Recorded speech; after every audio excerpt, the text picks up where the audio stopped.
યાલી મદદ એજી મુખડા દેખ્યા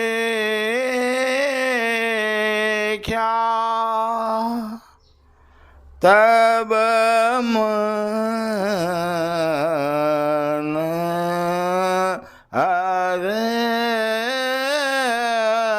હરખ્યા પીર સંસ્કંથી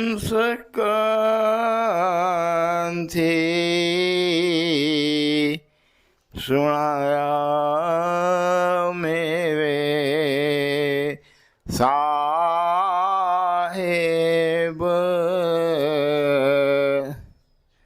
અબ તેરી મોહબ્બત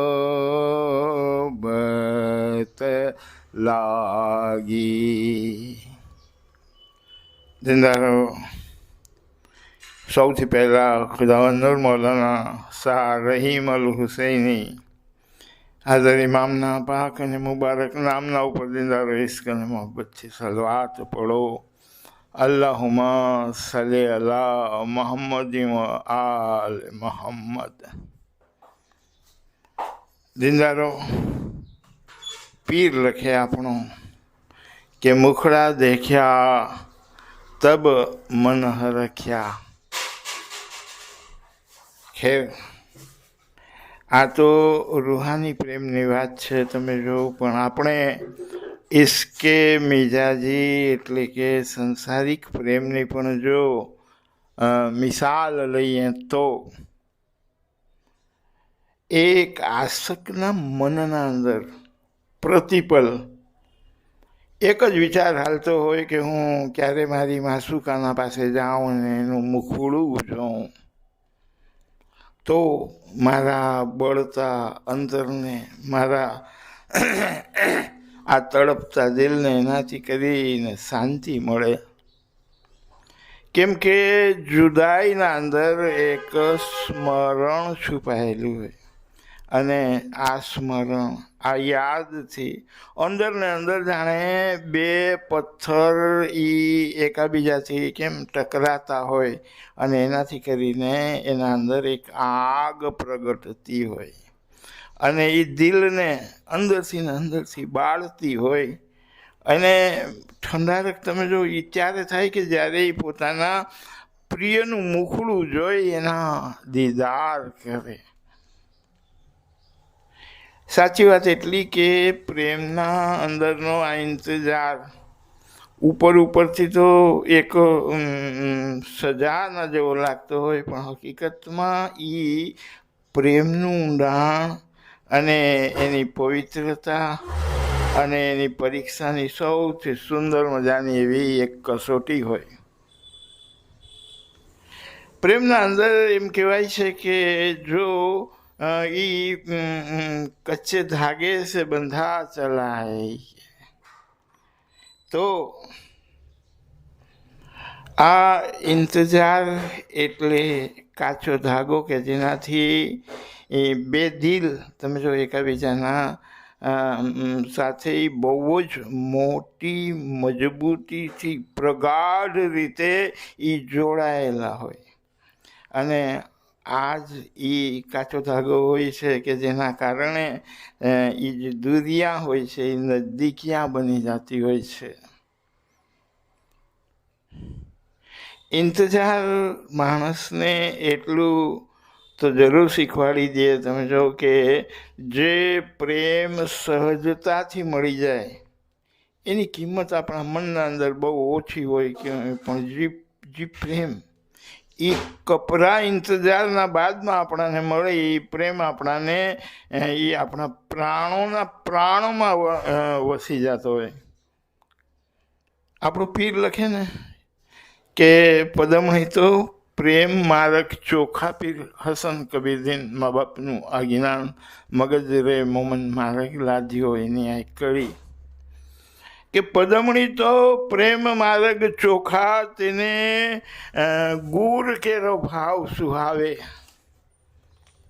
પીર હસન કબીરદીન માય બાપે માણસના 4 પ્રકાર આપણને સમજાવ્યા, બહુ ઊંડાણમાં તો નહીં જાય. પણ વાતને ઉપરથી એક બે લીટીમાં સમજી લે. તો એક પદમણી, બીજી હસ્તણી, એક ચેતણી અને એ ચોથી શંખણી. પણ એના અંદર આ જે પદમણી છે એ ફક્ત નારીની વાત નથી. તમે જો આના અંદર પુરુષ પણ આવી જાય, કેમ કે પીરની નજરમાં પુરુષ ફક્ત આપણો મૌલા. આપણે બધા અને ખુદ પીર પણ પોતે પોતાની જાતને નારી તરીકે છે એ જ્ઞાનના પાઠના અંદર ઓળખાવે. પણ આ પદમણી એટલે એ શુદ્ધ પ્રેમના પ્રતીક જેવી. એનો પ્રેમ મૌલાના સાથે એવો કે એની આંખોમાં પણ પ્યાસ બસ મૌલાના દીદારની.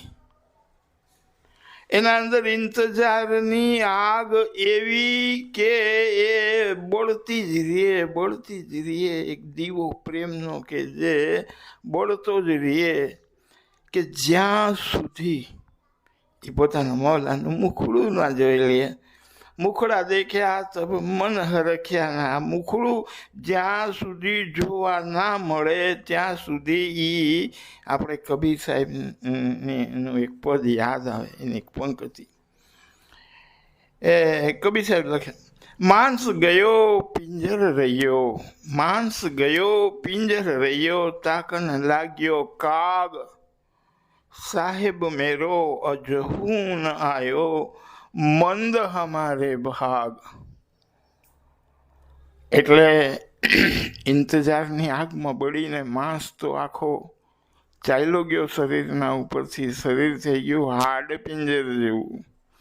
પણ એ હાડ પિંજરને એમ કાગડો જોતો રહ્યો કે કંઈ આ પડે ને કંઈ એમાંથી હજી થોડું ઘણું બચ્યું છે મામૂલી, એને હું કોરીને ખાઈ જાઉં એ કે. તો સવાલ એ છે કે ભગત વિચાર કરે કે આટલી હાલત મારી થઈ ગઈ, હું કેવો હતો, હું કેવો થઈ ગયો આ પ્રેમ અગ્ને એ બળીને કે માણસ બધોય હાયલો ગયો, ફક્ત હાડકા બચી ગયા. માણસ ગયો પિંજર રહ્યો, તાકન લાગ્યો કાગ. હવે એ કાગડો પણ જોવા માંડ્યો કે આ પિંજરું છે એ પડી જાય તેમાંથી બચ્યું ખોચ્યું એ હું ખાઈ લઉં. પણ આમ છતાંય આવી સ્થિતિ મારી થઈ જવા છતાંય હજી મારો મૌલા મને દીદાર નથી દેતો. તો એનું કારણ શું? પછી વિચાર કરે કે મારી કિસ્મતમાં કદાચ વાંધો હશે. મંદ અમારે ભાગ. એ કે નહીંતર મળી જાય ને કે આટલી કષ્ટી થોડીક હોય, આટલી પીડા ને આટલી તડપ ને છતાંય એના દીદારને તરસી ગઈ છે મારી આંખું. એ કે પણ આમાં ક્યાંક મારા કિસ્મતનો વાંક હોવો જોઈએ, કે બાકી તો આવું ન થાય. પણ એ હજી આગળ લખે કે કાગા સબતન ખાઈયો. એ કે મારું આ હાડપિંજર જેવું શરીર કે પડી જાય તો તું એક કામ કરજે. એ કે એક કામ એટલું કરજે, મારી એક વાત તું એટલી માનજે કે કાગા સબતન ખાઈયો, બધું ખાઈ લેજે કે આખું મારું શરીર તું ખાઈ લેજે કે. પણ કાગા સબતન ખાઈયો ચૂન ચૂન માંસ, ગોતીને ખાઈ લેજે મારું માંસ કે. પણ ઈ દો નૈના મત ખાઈયો, ઈ દો નૈના મત ખાઈયો, મોહે પિયા મિલન કી આસ. એ કે મારા અંદર બસ એ કે મારી આ બે આંખું છે ને એને તું નહીં ખાતો. એ કે એ બે આંખોથી મારે મારા પિયાના દીદાર કરવા છે. એ કે આટલું રહેવા દેજે, આટલું છોડી દેજે, આટલું મૂકી દેજે. પણ ઇંતજાર એ ઇંતજારનો જો આપણે અર્થ ને એનું જે મહત્વ છે એ શોધવા બેઠીએ તો એ તો બહુ તમે જો બહુ મોટું છે, બહુ મોટું છે. પણ સાચી વાત એટલી કે એના અંદરથી આપણાને એ મળી જાય. એ ઇંતજારની વાતના મરમને શોધવાથી આપણને એ મળી જાય કે જેને આપણે શોધી રહ્યા છે અને જે હજી સુધી આપણાને એ મળતું નથી. એ મળી જાય ક્યાંથી? આ ઇંતજારની વાતના અંદરથી. કેમ કે તમે જો એ પ્રેમના અંદર એ કરવામાં આવતી પ્રતીક્ષા, એ ઇંતજાર, એ ફક્ત સમય વિતાવવાનો માત્ર નથી હોતો, કોઈ ટાઈમ પાસ નથી. પણ સાચી વાત એટલી કે પ્રિયની અનુપસ્થિતિના અંદર પણ એની ઉપસ્થિતિને મહેસૂસ કરી લેવાનો એક માર્ગ ને એની કલા છે. બીજી વાત એટલી કે આ ઇંતજાર છે ને એ એક પ્રકારની પ્રેમ તપશ્ચર્યા છે, જેનાથી માણસ અંદર ને અંદર એ પીઘલતો જાય, એનો અહંકાર એના અંદરનું હું પણ ઓગળતું જાય, અને એટલે એના દિલના અંદર એ સમર્પણનો ભાવ જાગતો જાય. પ્રેમ કે આ જે ઇંતજારની ઘડિયું હોય છે એ પ્રેમને તમે એને અમર બનાવતી હોય છે. અને એમાં પણ પાછું એવું બનતું હોય છે કે આ વિરહની અગ્નિ મનના બધા મેલને એ બાળી નાખતી હોય છે. પ્રેમનું અસલી સ્વરૂપ એ આ તડપ વિના કેમેય કરીને પ્રગટ થાય જ નહીં. પીર ગિરધરના પાઠે એક બહુ સરસ મજાની વાત લખે, બહુ પ્યારી. કેમ કે ક્યારેક ખુદા જો એમ પૂછે, પીર ફરમાવે, ક્યારેક તને જો ખુદા એમ પૂછે કે માંગી લે કે આજે હું તારા ઉપર બહુ ખુશ છું, તું જી માંગીશ ને હું તને આપીશ. તો પીરે કીધું કે કંઈક એવું માંગી લેજો કે પછી એનાથી વધારે કિંમતી બીજું કાંઈ પણ ના હોય, એમ ભવની ભાવટ ભાંગી જાય, આપણે કહેવત છે ને. તો સવાલ એ છે કે આવું સૌથી વધારે કિંમતી શું આ દુનિયાના અંદર એવી કઈ ચીજ છે કે જેનાથી પછી ઉપર કંઈ પણ ન હોય? તો પીર લખે કે ફિકર જિકર દોએ માંગીએ, ફિકર જિકર દોએ માંગીએ. ફિકર એટલે ચિંતન મનન, જિકર એટલે સ્મરણ, યાદ, જિકર. તો ફિકર જિકર દોએ માંગીએ. માણસને બે પડખા હોય, એક ડાબે પડખે ને જમણે પડખે. એક પડખા ઉપર થાકે એટલે આપોઆપ બીજું પડખું બદલાવે, બીજા પડખા ઉપર સૂએ. એમ ખુદાની યાદ અને ખુદાનો વિચાર સમજવા જેવી વાત છે, ફિકર જિકર. કેમ કે એક માશુકા હોય ને કે આસક હોય, પણ એના દિલના અંદર પ્રેમ બહુ હોય. એને પ્રેમ બહુ કરતો હોય, પણ એમ કહેવાય છે ને પ્રેમ પાછો આંધળો હોય. એના પ્રેમના અંદર કંઈક એવું કરી નાખે કે જે ઓલી છોકરીને ગમતું ન હોય, તો પછી વાંધો આવે. એટલે સાચી વાત એ કે ફિકર જિકર દોએ માંગીએ. તું એને પ્રેમ પણ કરજે ને તું એને ઓળખજે પણ. તારી અક્કલ પણ એના જાલિબ રાગીબ હોવી જોઈએ ને તારું દિલ પણ એના જ તરફ લાગેલું હોવું જોઈએ. કેમ કે તું જો એને ઓળખતો નહીં હોય ને તો એ બનવા જોગ છે કે તારો પ્રેમ એના માટે ખુશીના બદલે દુઃખનું કારણ બની જાય. તો એ પ્રેમ ટકી રહે, એ પ્રેમ સાચો, એ પ્રેમ કોઈ દિવસ ન તૂટે કે જેના અંદર એ આસક્ત છે એ પોતાના માસુખને ઓળખી લે, એને સમજી લે, એને જાણી લે. એટલે પીર બે વાતને ભેગી રાખે કે તારું દિલ અને તારું દિમાગ બેય ખુદાના તરફ લાગેલા રહીએ એવું માંગી લેજે. જી ફિકર જિકર દોએ માંગીએ. અને ખમિયા સરીખો નહીં કોઈ સાર, ખમિયા સરીખો નહીં કોઈ સાર. પહેલું ઈમાન અવિચલ માંગીએ, બાબા માંગીએ સાહેબનો દીદાર. પીર ફરમાવે કે આ છે અમૂલક, અનમોલ. તો પીર ફરમાવે, પીર લખે કે ખમિયા સરીખો નહીં કોઈ સાર. અને એ પ્રેમના અંદર જે વસ્તુ ખાસ જેની પરીક્ષા થાય, જે વાતની, આ ખમિયા એટલે કે ધીરજ. તો એક તો વિશ્વાસ અને આ બીજી ધીરજ એટલે કે ખમિયા. અતૂટ વિશ્વાસ વગર તમે જો એ સાચો ઇંતજાર થાય નહીં. કેમ કે પ્રેમ છે ને એ હંમેશા સમયની સીમાના ઉપર હોય છે. મૃત્યુને પણ એ સમયની સીમા નડતી હોય તમે જો, પણ પ્રેમનું એવું કે એ મૃત્યુથી પણ એ ઉપર હાલતું હોય. એટલે તમે જો આ ધીરજ વિના એ પ્રેમની વાતને સિંચવાવાળું પાણી મળે નહીં. પ્રેમીના અંતર્મનના અંદર પાકો વિશ્વાસ હોય કે એક ટાઈમ એવો જરૂર આવશે કે એ મિલનની ઘડી બની જશે. એ મળવાની જે પલ છે એ આવશે જરૂર. એ હોય ને પાકો ભરોસો હોય.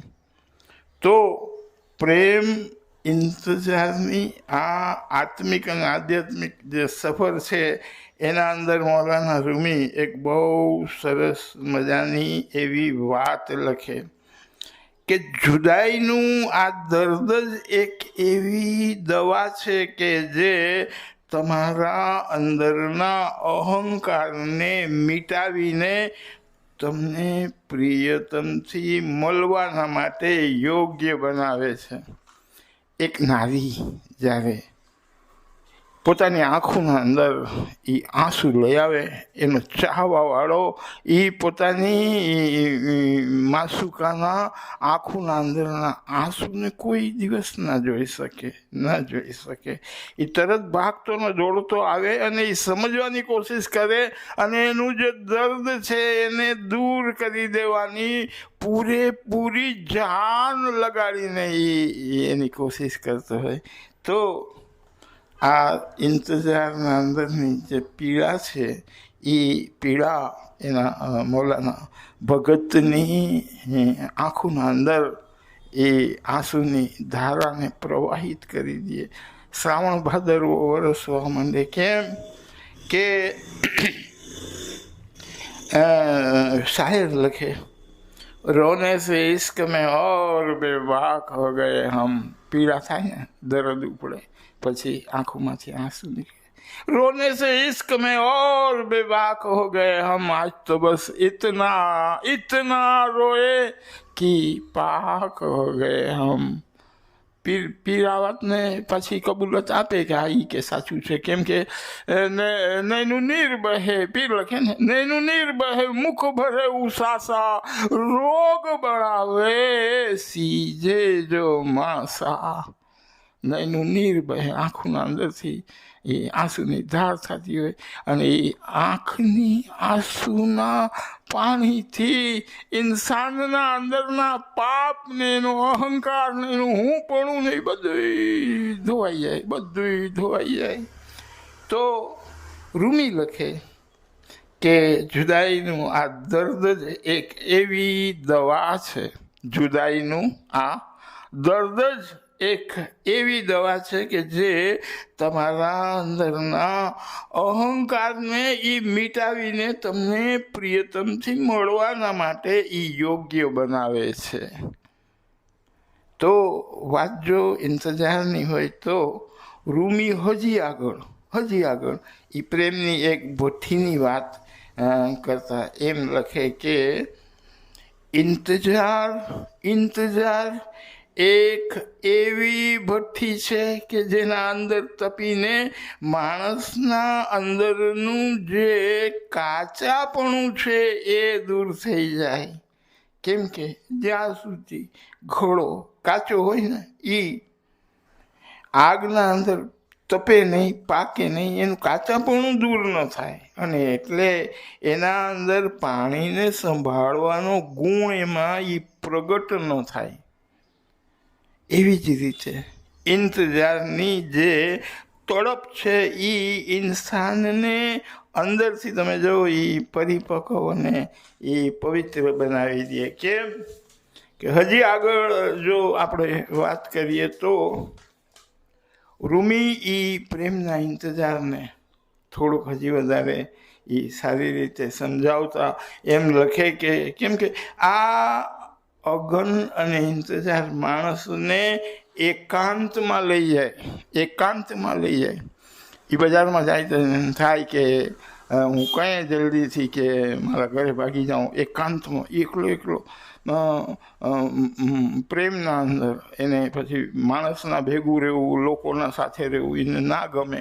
એને કેમ કે એને એના અંદર જે પ્રેમ ચાલી રહ્યો છે એના અંદર ઊંડે ને ઊંડે ઉતરવું, એને એ દર્દ ભલે ને થાય, પીડા ભલે ને થાય, આંખમાંથી આંસુ ભલે નહીં નીકળે, મોઢામાંથી નિશ્વાસ ભલે નહીં નીકળે, રોમ ભલે ને બળે, પણ એને એમાં જેવી રીતે કે એક પતંગિયું છે એ દીવાના અંદર બળી જવું એને ગમતું હોય, એમાં નહીં એકલા રહેવું ગમે, એકલા રહેવું. રૂમી લખે મસનવીના અંદર, કેમ કે આ અગન અને ઇંતજાર માણસને એકાંતમાં લઈ જાય. અને પછી તો એક એવી પણ અવસ્થા આવે કે એ માણસ મૌન રહેવા માંડે, ચૂપચાપ ખામોશ, કોઈના રે વાતચીત નહીં, બસ બોલવું બંધ. કેમ કે એની ડૂબકી છે ને એ એના અંદર લાગી ગઈ હોય. એટલે પછી ચૂપચાપ ખામોશ. અને ત્યારે આ ખામોશીના અંદર, આ મૌનના અંદર રૂમી લખે કે એવી અદ્ભુત ઘટના ઘટવા લાગે કે જ્યારે તમે પ્રેમના અંદર મૌન થઈ જાઓ. રૂમી કહે જ્યારે તમે પ્રેમના અંદર મૌન થઈ જાઓ ત્યારે તમે પ્રિયતમની અવાજને સૌથી વધારે સાફ સાંભળી શકો છો. મૌલા શું કહે છે, મૌલા કેવા શું માંગે છે, મૌલાના સાથે તમે અંદરથી વાત કરતા થઈ જાઓ. પણ ઇંતજારમાં જે ખામોશી હોય છે એ રૂમી લખે કે કોઈ ખાલી પણ નથી હોતું, પણ એક એના અંદર ઊંડું સંગીત હોય છે, સંગીત ધૂન વાગતી હોય. તો પ્રેમનો પહેલો અક્ષર અગર સમર્પણ છે તો એની અંતિમ કસોટી રૂમી લખે કે ઇંતજાર છે. કેમ કે પ્રેમ એ કોઈ તાત્કાલિક સુખ નથી, પણ એ તો સદીઓની પરીક્ષા છે. પીર લખે ને ગિનાનના પાઠા, આ વાત તો પીર ગિનાનમાં લખી છે. શાક ઉડુંદંતે દેખંતે કેતા જુગ ગયા વીરા, કેતા ભવ ગયા. તો સદીઓની આ પ્રતીક્ષા એક એવી વસ્તુ છે દિલદારો કે જે આશક માસુકને, મૌલાના ભગતને મૌલાના નજદીક લાવી દે. ઇંતજાર એક એવી ભઠ્ઠી છે, એક એવો નિંભાળો છે કે જેની આગના અંદર એ તપીને વાસનાનો મેલ ધોવાઈ જાય છે અને બચે છે માત્ર પછી એને આપણે શુદ્ધ અને પવિત્ર પ્રેમ કહીએ. જેવી રીતે તમે જો કે સંત સાહિત્યના અંદર આ વિરહને રૂહની દવા માનવામાં આવી છે. એવી જ રીતે મહાન વિદ્વાનો અને શાયરોએ પણ ઇંતજારને પ્રેમની રીઢ કીધી છે, બેકબોન, રીઢ પ્રેમને. તો દીદારની વાત આવે ને એટલે મોટાભાગે આપણી સૂઈ તમે જો એ જાહેરી દીદારના ઉપર અટકી જાય, પણ જે મહત્વ જાહેરીના સાથે બાતુની અને નૂરાની દીદારનું છે એ ખરેખર બહુ નિરાળું છે. કેમ કે જેમ એક તમે જો જરદાલુ હોય, ઉપરથી બહુ મીઠું હોય પણ એના અંદરનું જે ઠળિયો છે ને એ પાછો મજબૂત અને કઠણ હોય. એને પાર કરવાને માટે આપણા દાંત થોડાક મજબૂત હોવા જોઈએ. પછી એ ઠળિયાના અંદર એ પાછી બદામ છુપાયેલી હોય. આ બદામને આપણે મગજ કહીએ. આ મગજ એટલે નૂરાની, આ મગજ એટલે નૂરાની. આપણાને એમ થાય અને એ થાયા કરે કે ક્યાં હું ને ક્યાં નૂરાની દીદાર. પણ એક કહેવત છે ને કે ક્યાં રાજા ભોજ અને ક્યાં ગાંગુ તેલી. પણ ડૉક્ટર ઇકબાલે એક એવા શેરની રચના કરી, એક એવો શેર લખ્યો કે જ્યાં આ આખું અંતર તમે જો એ કપાઈ જાય. ઇકબાલ લખે, नहीं हूँ मैं तेरी दीद के काबिल, नहीं हूँ मैं तेरी दीद के काबिल, पर तू मेरा शौक तो देख, पर तू मेरा शौक तो देख, मेरा इंतजार तो देख। ડૉક્ટર ઇકબાલ એમ કહે કે હું તારા દીદારને તો કાબિલ એને યોગ્ય તો નથી, ક્યાં હું અને ક્યાં તું, તું સાચો પણ અને તું પાછો પવિત્ર પણ તું, કેમ કે હક પણ તું ને પાક પણ તું, અને હું તારો એક ગુનેગાર બંદો। મારા અંદર ના તો એવી સચ્ચાઈ છે કે ના તો એટલી પાકીઝગી છે, પવિત્રતા છે, પણ એમ છતાં મારા અંદરની બે વસ્તુના ઉપર તું જરૂર ધ્યાન દેજે, એના ઉપરથી તું તારો ખ્યાલ હટાડતો નહીં। એક તો મારા અંદર ઉમંગ અને ઉછરંગ છે તારા દીદારની, અને એ મારા અંદરની આ સૌથી ઊંડી ઈચ્છા અને એ ઊંચી ઈચ્છાને તું નજરઅંદાજ નહીં કરતો એમ કે। અને બીજી એ વસ્તુ મારા અંદર, મારા રોમે રોમના અંદર તારા દીદારનો ઇંતજાર છે। તારી રાહ જોઉં છું, તારા આવવાની વાટને એ નિહાળતો રહું છું। મારા રાત ને દિવસ, મારી પલ પલ આજ કામના અંદર लागेली છે। बहुत दिनों से है रुकी हुई सांस मेरी, जॉन एलियानो शेर છે, બહુ સરસ મજાની વાત કરે છે। बहुत दिनों से है रुकी हुई सांस मेरी, कि जैसे कोई दूर से आने वाला हो। तो આપણો પીર લખે ને, તમે જો જ્ઞાનના પાઠે લખે કે જી તમકુ સધારે 100 दिन बहुत ज हुआ रे पिया, ए जी तमकु सधारे 100 दिन बहुत ज हुआ रे पिया, तुम बिन हम क्यों जिए। તારા વગરની હું મારી ભૌતિક જિંદગી તો મોલા જીવી લઉં છું, પણ મારી રૂહાની જિંદગીનું તારા વગર કે મને શું। जिसकी आंखों में कटी थी सदियां, मौला तू सागर छे हूँ बूंद छूँ, अने ताराथी विखूटी पड़ेली बूंद छूँ। तो